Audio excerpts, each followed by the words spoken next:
be on like, I'll be on, They want to, I don't know how they want to do it at the station. If they're going to take the podium or take whatever, they're probably going to take the podium. Yes, bring the podium down. Bring me up.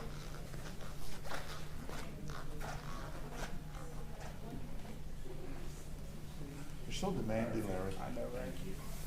None of it's my idea. I'm just trying to make it happen. like I said, we just want to do that now.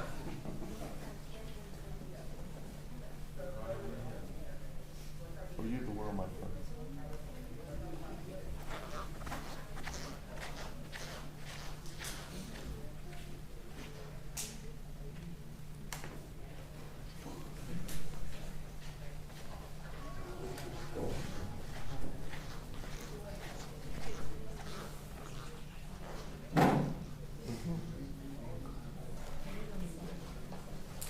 Drug dealer, you use the Bible?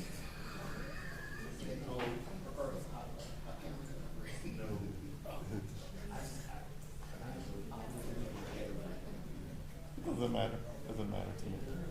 Mike is outside. Okay. Fox. Probably better for 11 a.m. if he's away from all this, right? I think it's here. That I it? think he's in the park. Is that it? The signal's kind of funky in here, so.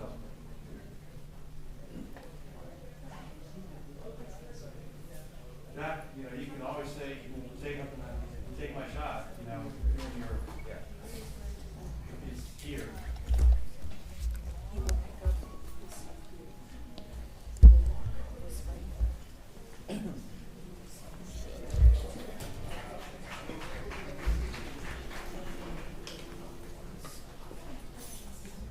Is he here? No. No? Clap it. We just heard clap.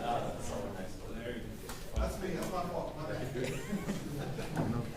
We'll have ETA for him. Yeah, so we'll let you know.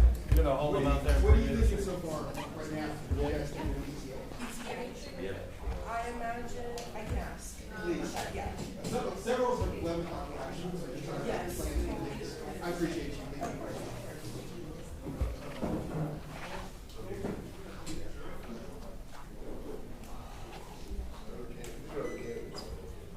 It might be easier to do, go up here. Oh, great.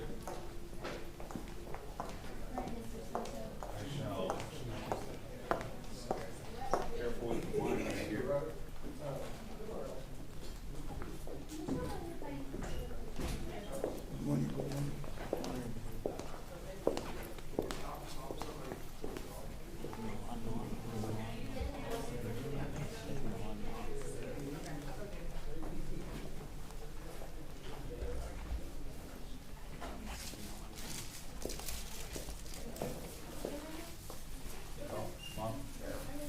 Chris.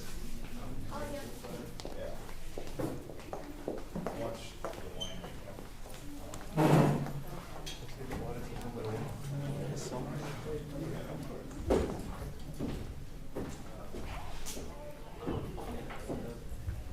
What do you say? Es que chivo es más sano que el pollo. I've never had it. I know they sell tacos around.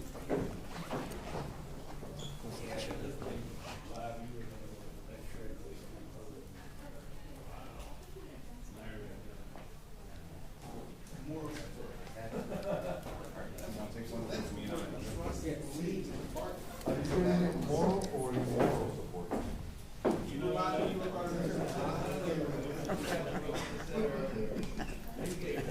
Keep it clean. Keep it clean. Keep it clean.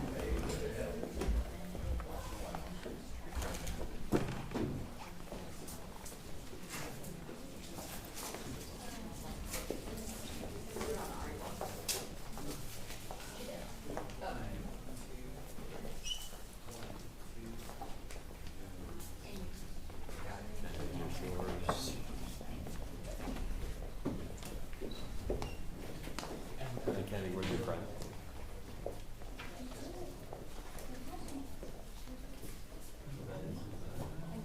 No.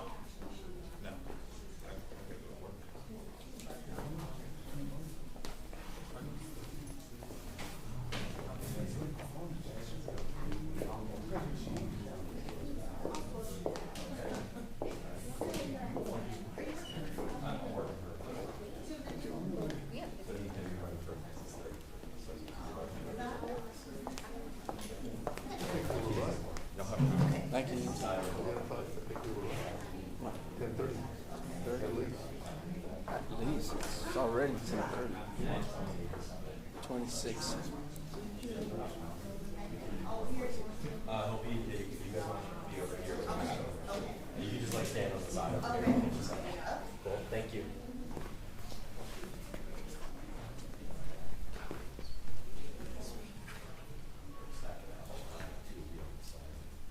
Over here, like someone in the shot. I'm standing right in front of the flag and the two of you are there.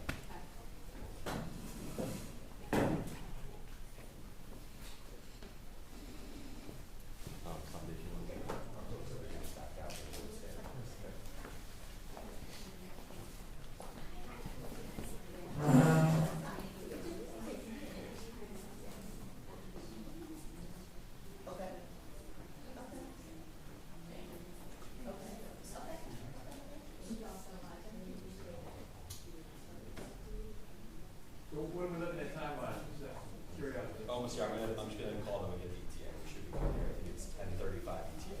10:35? Yeah.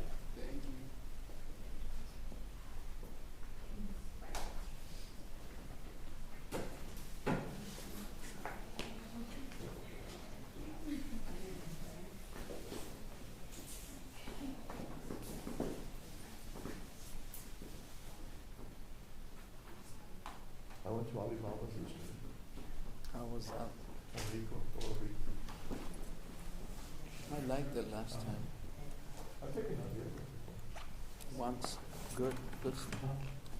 They had baba ganoush, right? He's fixated with Baba Ganoush. I love that word. Baba ganoush. It's eggplant. Like a veggie. Eggplant, right? Baba ganoush. And the hummus, the chickpeas. What's that? Garlic stuff that I ate? I always heard hummus with my ex-wife and all the Arabs. And then The the bully. kabuli? The bully. Oh, Yeah, when I make the bully, I make it not for like for my dog. Partially. And then the little white pieces is wheat germ. And then fresh tomatoes, olive oil, lemon juice, salt, pepper. I use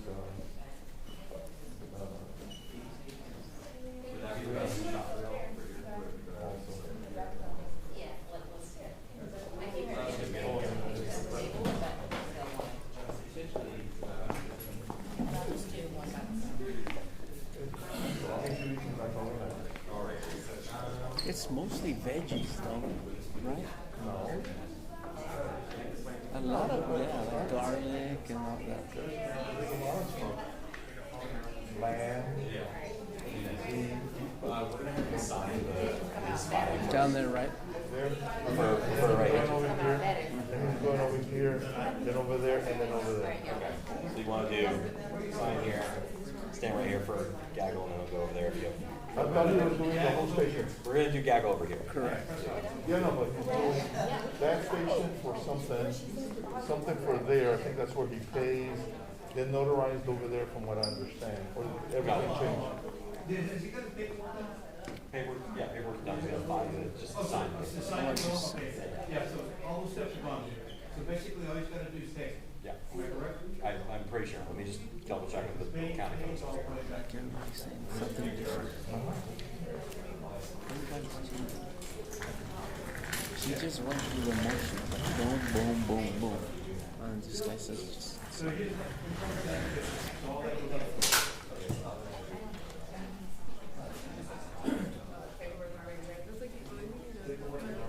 But he's got to sign only, right? Now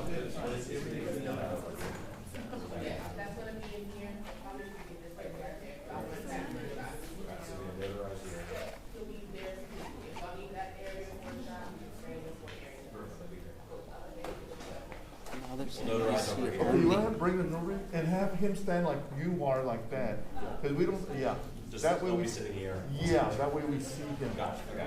And I'll go over there for any questions. Perfect, yeah, for his announcement. So ask, if you can ask the notary to come over here. Yeah. I'll just follow the action.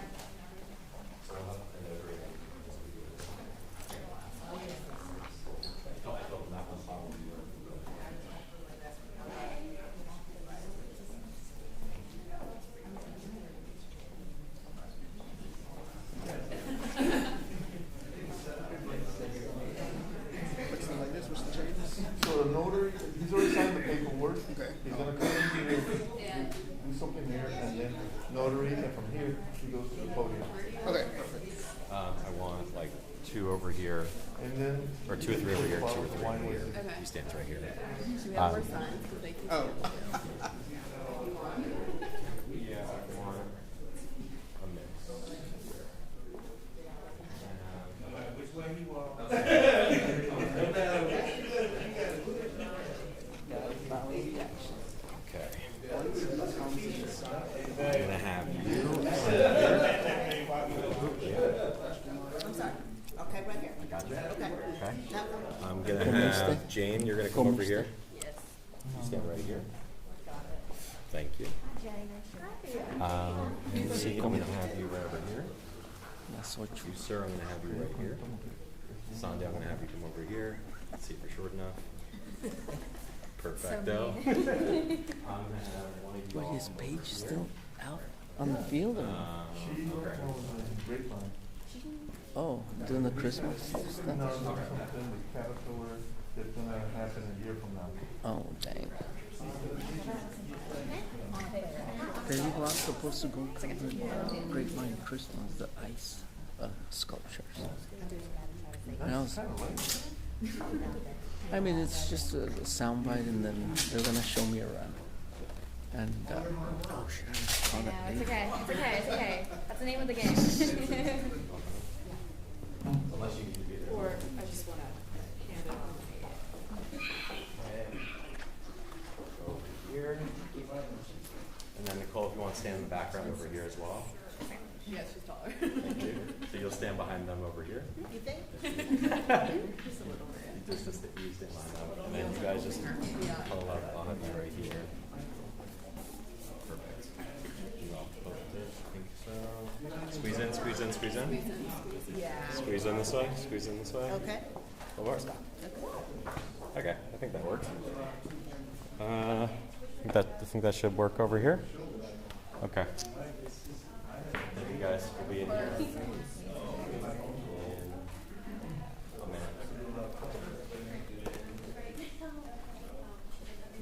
Any word on when he's arriving?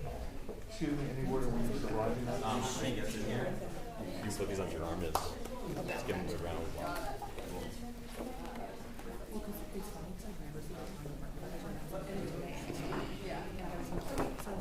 Maybe it's just like nice to see the person. Yeah, we just out in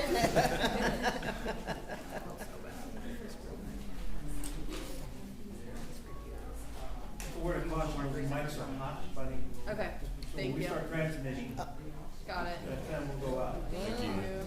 Yep.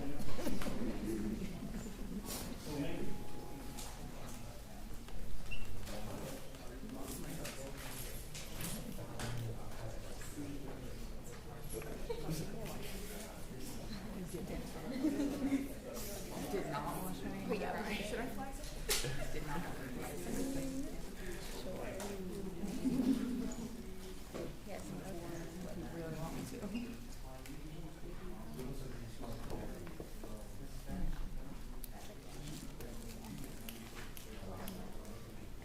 Okay, here's the best.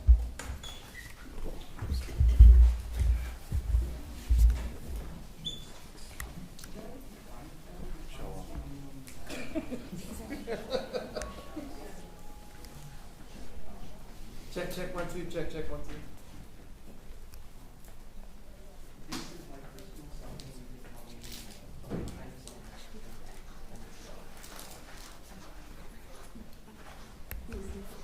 Just so it looks like more like integrated. Remember, it's gonna supposedly. There is no, where's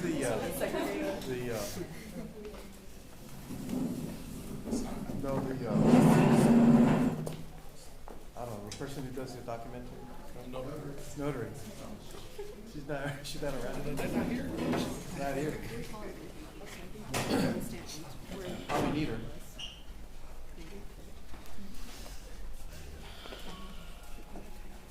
Or he may not need it. But, hey, and that's it. Stevie, we need a notary back here. We also need somebody to take care of take his money. I'll take his money. Get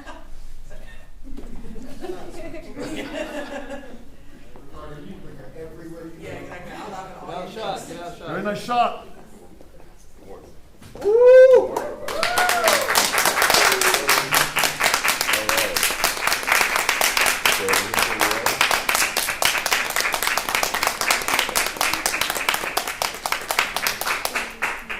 General application. That's a lot on here. Yes. Jason.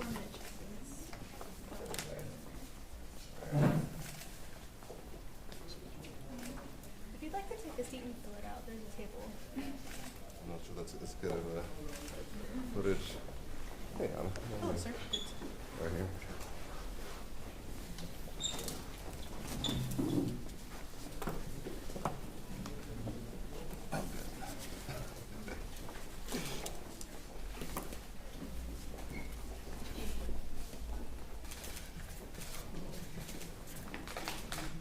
All right.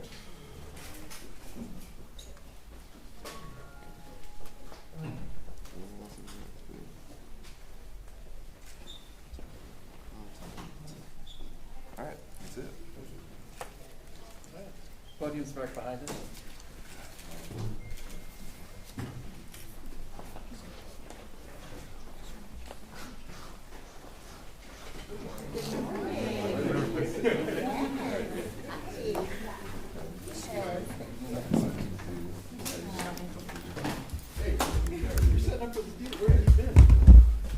Okay. All right, folks. Well, you all know why he's here, so feel free to go one by one if you have questions. Colin, unless you have anything you want to say as we're getting rolling here.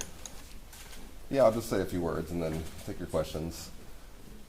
Listen, when I first got involved with public service, I decided to run for Congress here in Dallas, in the district where I was born and raised. And it just so happened that there was a 22-year incumbent Republican who was there, and nobody thought we could win that race. And with a lot of hard work and a lot of folks from across this area, we were able to be successful. And I've always tried to keep in mind what I think is best for the folks who gave me a chance to chase my version of the American dream. I was raised here by a single mother, was a public school teacher. I went to public schools here in Dallas. My kids are in public school here in Dallas. This is our home. And this is the place that gave me a chance to go to Baylor and become captain of the team, to play in the NFL, become a civil rights lawyer, serve in the Obama administration, and in Congress. And I felt that in the context of this Senate race, that there's a certain responsibility that comes with folks placing their trust in you and believing in you enough to follow you, but also everywhere I went around the state, people would come up to me and tell me their stories, and they tell me about their hopes and their dreams and their struggles, and more than you would think, they would break down crying while they were doing that. And I think about some of the folks who told me their stories, like the small business owner in San Antonio who has a coffee shop, who told me about his daughter who has epilepsy and how he's worried about, because they have their health care through the Affordable Care Act exchanges, he's worried about the costs going up even more. Or the young woman in Corpus Christi who, after I was shucking oysters, she was a waitress there, she just came up to me and started telling me her story, and just started crying and saying she was hoping to go back to school, but she started working because she had to pay some bills, and she just kept working and she couldn't stop. But seeing me, she thought that maybe she'd have a chance to go back to school now, and she wanted to talk about that.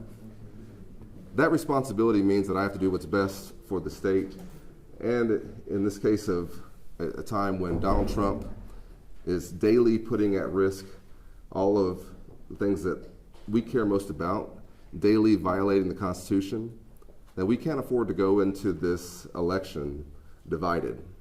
And so I made the difficult decision to end my Senate campaign, but the, in many ways for me, joyous decision to come home to Dallas and to continue to try and serve my home and my community. And I would go into the Congress immediately as one of the strongest voices, not only in the state, but in the country, to stand up to what Donald Trump is doing, yes, but also to speak some hard truths to the Democratic Party about some of the reforms that we have to put in place, about getting big money out of politics, about ending corruption, about reconnecting and focusing more on working people and affordability and what's going on for folks who are going through right now what I went through growing up. The Democratic Party has been seen in some cases as being too elite, too disconnected, and that is something that I want to correct and address. And we have to make sure that we restore faith in government. We restore faith that we can actually do big things. And that's what I want to try and do here in Dallas. So I'm happy to be here, and I want to say to the people of the 33rd District, this is a district that, in terms of the lines of it being drawn, should not exist. Let's be very clear. Donald Trump has attempted to racially gerrymander the state of Texas. And with the Supreme Court's help, he's been successful. In doing so, they've also eliminated a Democratic seat in Dallas, leaving us with less representation. That means that we have to have the best players on the field to actually go to Congress and to fight back. We'll have fewer voices there, but we can have stronger ones, and I will be that voice.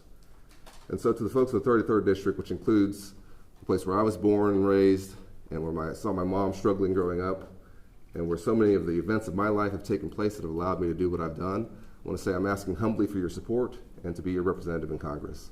And with that, I'll take your questions. Congressman, I was curious as to how big of how emotional was this decision for you and your family, and why run for the 32nd Congressional District?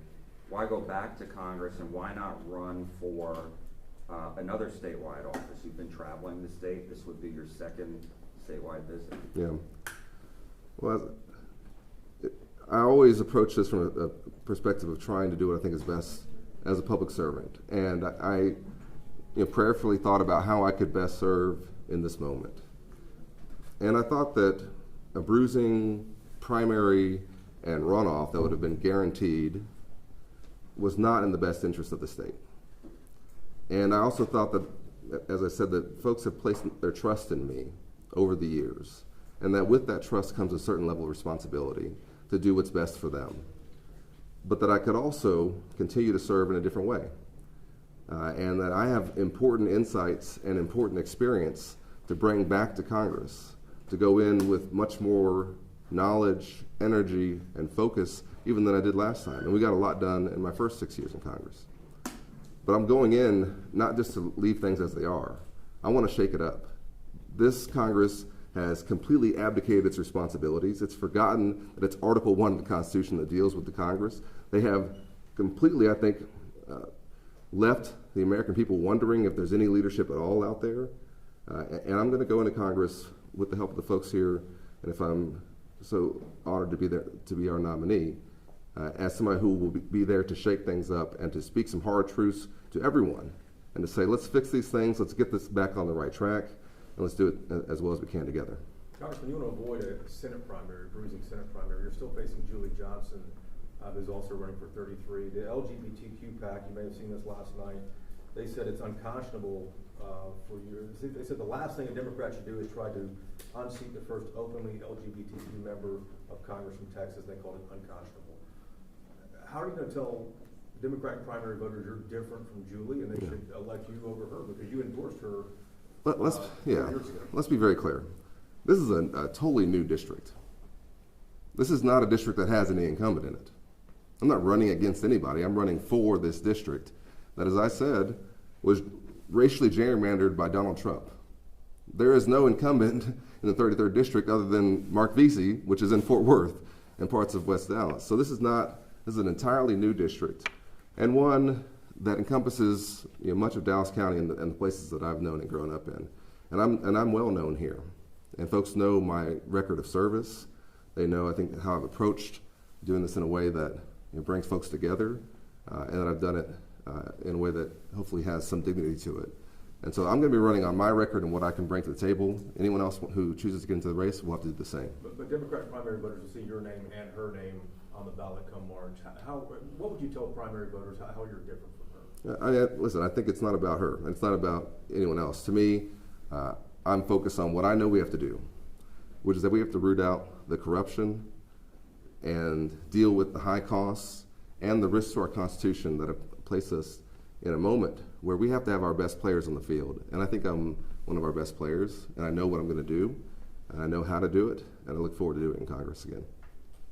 Could you say, though, that you wanted to avoid a brutal Senate primary? You didn't think that was in the best interest of voters in the state, but why is a primary in the 33rd in the best interest of the voters? Well, the context is completely different. We're talking about trying to flip a Senate race statewide, in which I'm giving whoever the nominee will be an 80-something day head start by not having to be in a brutal primary and runoff, versus a newly drawn congressional district in which we'll just see what the outcome is, but it certainly is not. The stakes are very different, right? And so I made the decision to do what I thought was best for the state, but also what's best for the state is to have some of our best folks in Congress representing us. We will have fewer Democrats in Congress because of this redistricting. Those voices that will be there will have to then be stronger, and I will be one of those strong voices. I can represent Dallas, and we'll see what happens with these congressional districts. I'm still hoping that eventually this gerrymandered map will be overturned, and I think that overall in the long run, I'm hoping that we can ban gerrymandering like this in general and make sure we don't have to have some of these ridiculous districts like this. The fact that we're even having this conversation is a win for Donald Trump. Time for 2 more questions. Congressman, how much of the polls played into this? The latest polls we saw from Houston, I think TSU did the latest polls for the Senate race, showed Congresswoman Crockett ahead of you, and I think you and Tallarico were close behind that. Was that the deciding factor here, or was something else the deciding factor? I mean, of course you have to look at it and wonder what the overall outcome would be, and I don't know what it would be.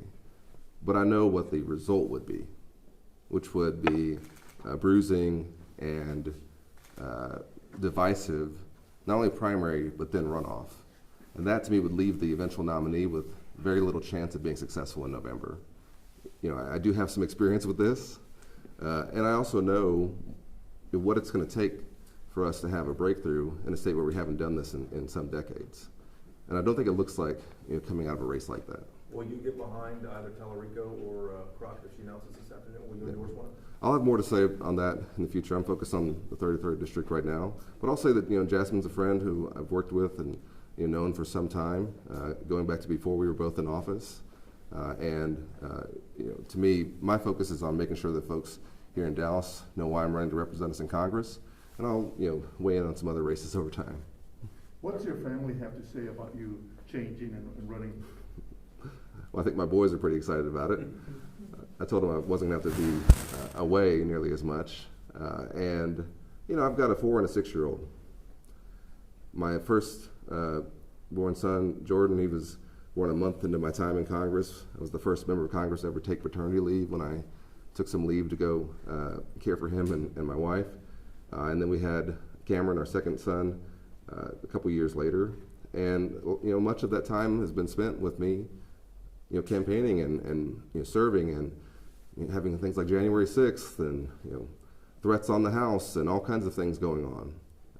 And in some ways, I'm hoping that this can also help in terms of stability there. But I've always approached campaigning and serving because I'm doing it for my boys.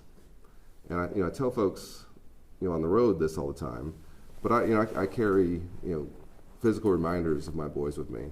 I have 2 little rocks that I keep in my pocket, because my boys collect rocks, and they bring them to me, and they know that wherever I go, when I put my hand in my pocket, I've got a reminder of them. And so, for me, this is all about family, especially for someone who didn't know their father growing up. It's incredibly important to me that I be a good father.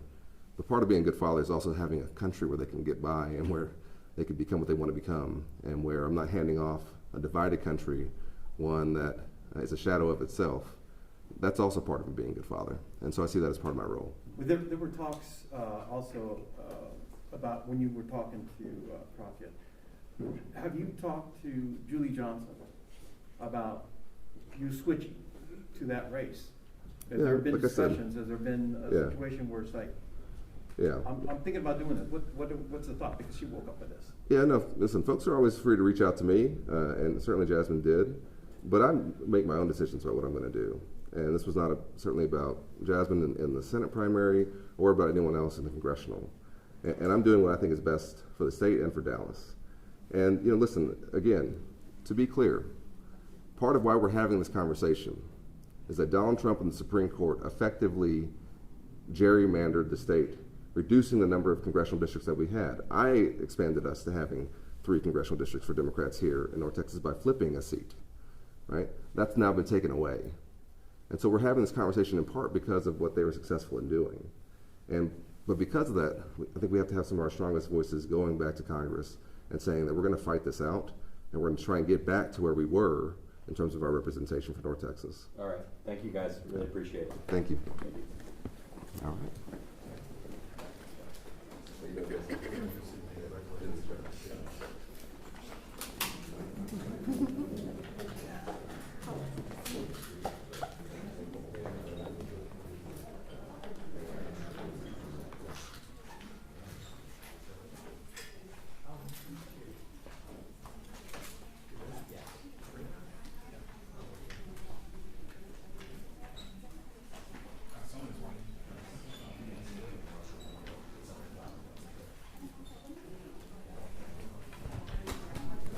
Oye, Javier. I están que Sort of higher levels, like, I mean, it'd be like, Marines versus National Guard. But if like the Secretary of Health and Human Services or Interior